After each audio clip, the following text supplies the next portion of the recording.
갓비플 말씀 테마 하나님과 대화하기 위해서는 하나님께서 내 안에 주시는 생각과 감정의 흐름을 감지하기 위해 나 자신의 생각과 감정을 잔잔하게 가라앉히는 법을 배워야 한다. 나는 기도로 하나님께 나아가려고 할 때마다 내 삶의 모든 분주한 활동들이 나를 따라 기도의 자리로 들어온다는 것을 너무나 자주 느낀다. 기도만 하려고 하면 일상의 모든 소음과 돌풍이 나의 주의를 끌려고 고함을 치고 안에서는 삶의 중압감과 책임이 나를 부른다. 나는 정말이지 기도하는 방의 문을 닫자마자 즉시 하나님과의 달콤한 교제에 들어가기를 갈망하지만 그것은 억지로 되지도 않고 서두른다고 되는 것도 아니라는 사실을 늘 깨닫는다. 단 10분이라도 기도하려고 기도의 자리로 나아갔는데 잡다한 생각들이 분주히 돌아다니고 감정이 심하게 요동쳐서 기도를 중단한 적이 있는가? 경주마처럼 어디론가 내달리는 생각들을 향해 좋아, 3분을 줄 테니 실컷 떠들어봐. 하지만 그 다음에는 진정해야 해. 그래야 내가 성령의 고요한 내적 감동과 성령께서 주시는 생각을 감지할 수 있지 않겠니? 라고 말해본 적이 있는가? 그런 적이 있다면 또한 제발 좀 조용하라고 당신 자신에게 압력을 행사하는 것도 시간 낭비라는 것을 깨달았을 것이다. 그것은 마치 지독하게 잠이 오지 않는 날 밤에 잠을 청하기 위해 침대에서 엎치락 뒤치락 애를 쓰는 것과 같다. 그럴 때는 제발 잠 좀 자라고 자신을 압박할수록 정신이 오히려 말짱해진다. 마찬가지로 나의 바쁜 생각과 감정에게 하나님의 자연스러운 흐름을 감지해야 하니 제발 내 머리와 마음에서 떠나라고 요구할수록 그것들은 더 동요하며 소동을 부린다. 극성스러운 자아의 소동을 진압하고 성령의 부드러운 내적 감동의 채널을 맞추는 데 실패해 완전히 낙심한 채로 기도의 자리를 떠난 적도 몇 차례나 된다. 어떤 때는 그렇게 분투하며 20분이 넘도록 시간을 보냈건만 단 1초도 하나님과 접촉하지 못했다는 사실을 깨닫고 기도하는 방을 나오기도 한다. 이런 경험이 사람을 얼마나 깊은 좌절에 빠뜨리는지 모른다. 더욱이 기도할 시간이 많지 않을 때는 나 자신에게 화내는데 너무 많은 시간을 낭비해야 했다는 사실에 벌컥 울화가 치밀기도 한다. 그러나 하나님은 우리가 하나님 면전에서 우리 자신을 신속하게 진정시킬 수 있도록 한 가지 빼어난 기법을 고안하여 성경에 계시하셨다. 물론 이것이 기도의 끝도 아니고 목표도 아니다. 그러나 우리의 나머지 기도 시간이 전능하신 하나님과 대화하는 시간이 되도록 도와주는 데 필요한 첫 단계이다. 애쓰기를 중단하고 가만히 있어라. 시편 46편 10절은 너희는 가만히 있어 내가 하나님 됨을 알지어다 라고 말한다. 우리 영혼 속에는 각자가 몸과 마음을 잔잔하게 가라앉힐 때 체험할 수 있는 깊은 내면의 고요함이 있으며 심지어 외적 혼란의 와중에서도 평화를 체험할 수 있다.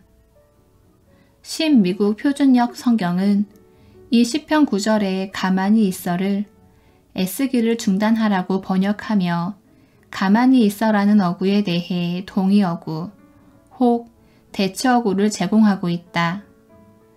애쓰기를 중단하라는 어구는 마음을 편히 가져라, 꽉 쥐고 있던 것을 놓아라 라는 의미로 이해할 수 있다.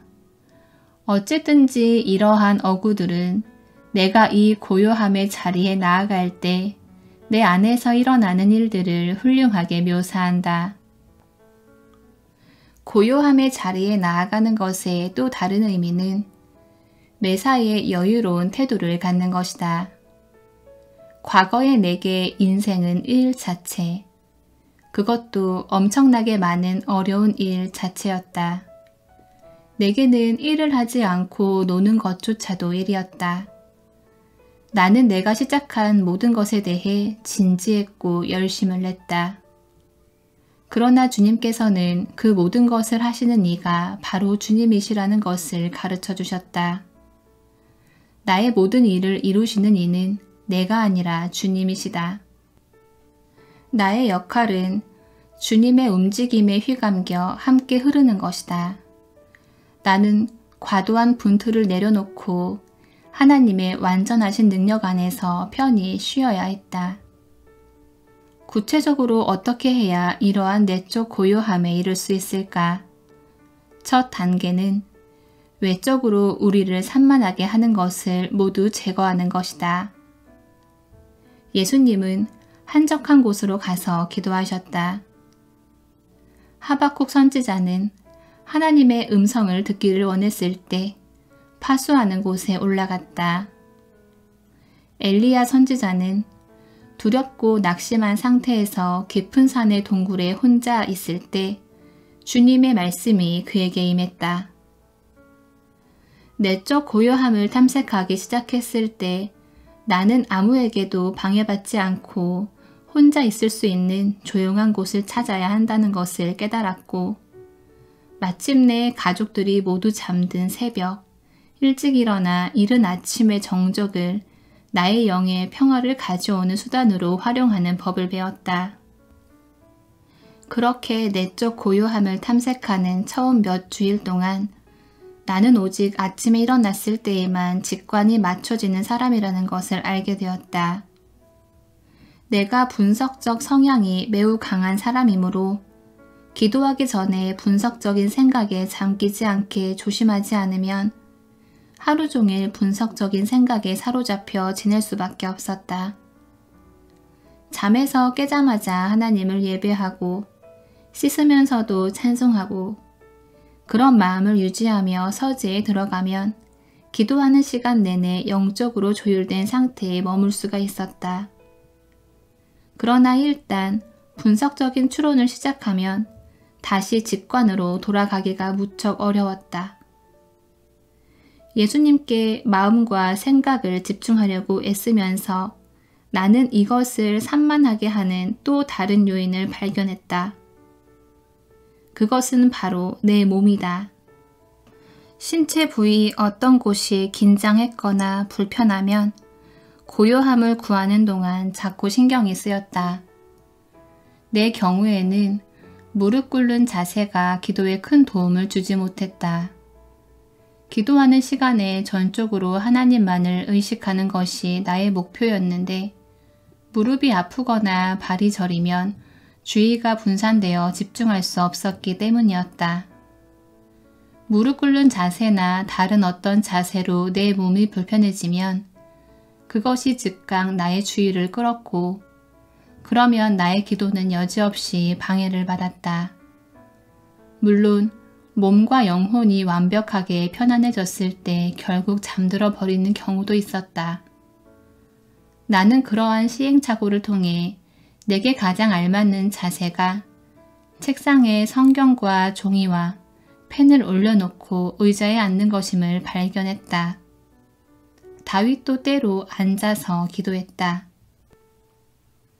두 번째 단계는 내적 요인을 해결하는 것이다.